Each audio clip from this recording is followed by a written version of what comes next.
Well, hello everyone. Welcome to Smells Like. I'm Josh. So good to see you. This is my fragrances of the week, starting with Sundays. I've been doing samples on Sundays, sampling Sundays, Sundays for samples. And this week I went with Tom Ford Lost Cherry. This is the newest addition to the Tom Ford Private Blend line, so-called exclusive release with a really high price tag. Unbelievable. I think it's like $325, something like that, for a 50 mil. So astronomical, kind of ridiculous. But I was able to get this 5 mil sample or 5 mil decant at a really nice price from myfragrancesamples.com. Mark from that site also has a page on Facebook and really does some nice prices, especially I think on the weekends. He usually does like special things that maybe are in demand and we'll do a special price just for the weekend. And so able to get this. This really is like a nice strong cherry type of fragrance with a lot of sweetness, a lot of warmth, like a vanillic warmth, kind of a tonka bean type of base. I really enjoyed wearing it just for the one day so far that I've been able to wear it. It really, on me, projected pretty strongly for 2 or 3 hours and then kind of was done. So it really didn't last a really long time, although for the time that it did last, I really did enjoy it, just kind of in the air around me. Enjoyed it. Have to do a little bit more testing on that. I'm kind of interested to see what I decide on that one. On Monday, then I went with a new addition to my collection, and this was actually my review of the week for last week. From Mugler, this is their new Alien Man. So finally a men's counterpart to the famous Alien sort of jasmine bomb that was Alien. This has no jasmine in it. It has zero resemblance to the female counterpart, but it really is an interesting take on a mainstream men's designer fragrance. It really is almost like an alternate universe, tried to come up with their version of like a best-selling mainstream department store sort of men's fragrance, because it has a lot of that familiar men's designer vibe, but then there's all kinds of weird stuff that really keeps you guessing. It really makes for an interesting wear. Performs great on me.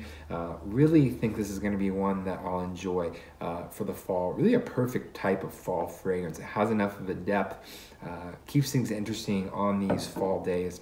A bizarro world take on a men's designer. On Tuesday, went with an old standby, maybe my most complimented fragrance of all time that I just always get the most compliments with. This is Creed Aventis. You know all about it. It's got bergamot and pineapple, birchwood, patchouli. I really actually in this cooler weather, when I wore this week, noticed that patchouli, just what a great patchouli this is, how it blends with the brightness of the bergamot and the pineapple, gives it some depth. This is a batch from the end of 2017. It's a 17W11. So I've had it for about a year, and Aventis just gets better with age. And this just recently came into its own. I feel like the year mark really marks a change in the performance. It just has a new depth to it. It projects for longer than it did when I first got it, and this stuff really performed amazingly. I got a couple of amazing compliments actually this week on Tuesday, so this will always be a great standby. But like I said, really excited with the changes that have happened with this, just in letting it age a little bit. On Wednesday, things turned cold where I live, like really cold for the first time this year. And so I went with one of my favorite cold weather fragrances, kind of fell in love with this last year.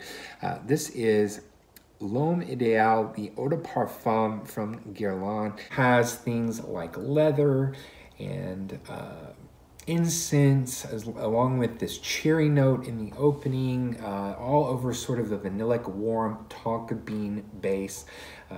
Really enjoy this. I also enjoy the Eau de Toilette version of this, the first one that came out.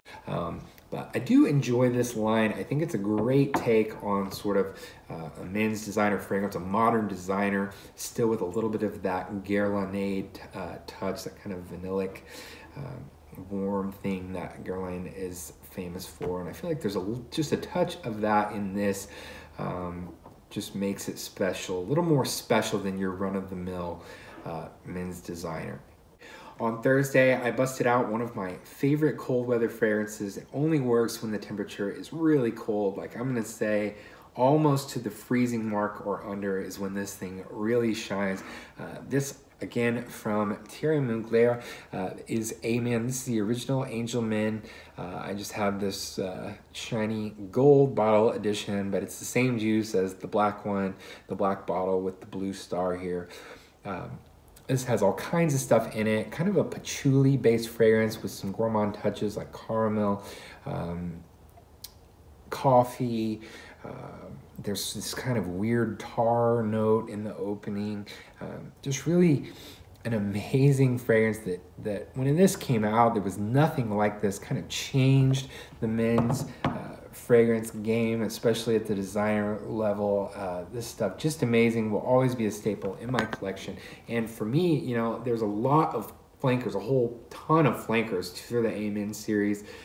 You know, pure malt, pure Havana, pure Tonka, the list goes on and on and on. I still prefer the original Amen over all of them. In fact, it's the only one that I own. I just really enjoy the original. The other ones are okay for me, but none of them really made things any better for me than the original Amen. Like I said, when it gets really cold, this one really shines. It is so deep and strong and strange and sweet that I really feel like it takes a really cold temperature to truly enjoy and appreciate Angel Men from Thierry Mugler. On Friday, another one of my favorite cold weather fragrances. This is L'Instant de Guerlain Eau de Parfum. This is sort of the new version of L'Instant de Guerlain Extreme, or Lidge, a bit of a darling in the fragrance community over the past few years. This is their new packaging and new formulation and new name. Did away with the Extreme, calling it an Eau de Parfum. The smell really is still pretty similar, almost exactly the same as the original Extreme did smell, and so I like it for that. The only downside to this is the performance. I don't know what they did, but they've really taken away that strong beast mode performance that the Extreme version had, and how it just would last for hours and hours. I got 12 hours every time I wore that. This kind of cuts that down pretty drastically. It doesn't project nearly as well, although it's okay. It's about medium average projection, but only for a couple of hours, and then the total longevity is only around the 7 or 8 hour mark. So you're still gonna get a full day's wear out of this. And the smell is still there. It still smells amazing. Plus, you can get this at incredible prices online, so it's still worth having.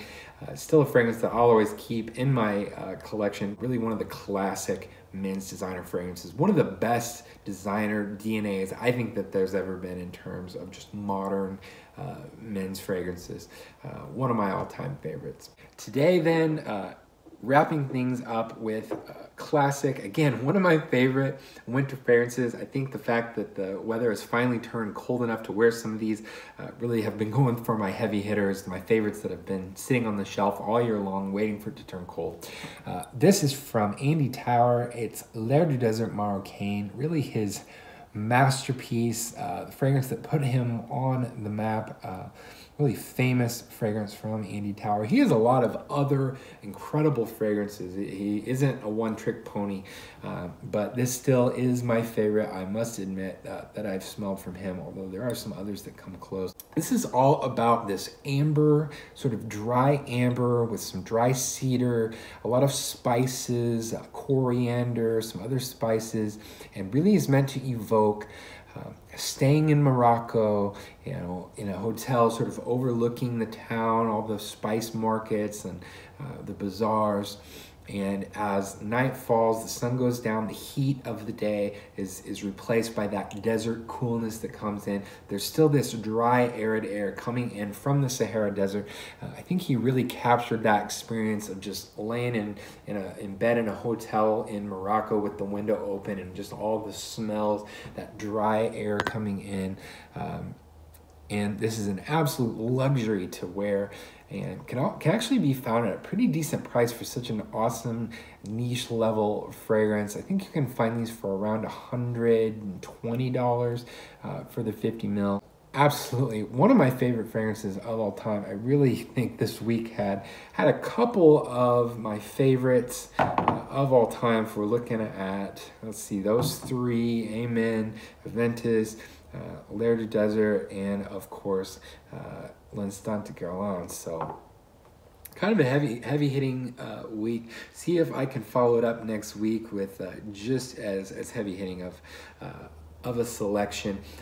Let me know in the comments what your fragrances of the week were this week. Also, let me know what you've been sampling lately, kind of what's on your radar in terms of sampling and trying out. I'll definitely be updating my thoughts on Lost Cherry at some point. So maybe I'll even do a little video talking about what I think about this once I've been able to wear it enough to get a better idea. Stay tuned for next week. Find out what I decide to sample for Sunday sampling. And hey, that's it for this week's fragrances of the week. Be sure to like the video, and if you'd like to do it again sometime, be sure to hit that subscribe button. See you right here at the Smells Like Fragrance channel for another video. Thanks so much for watching.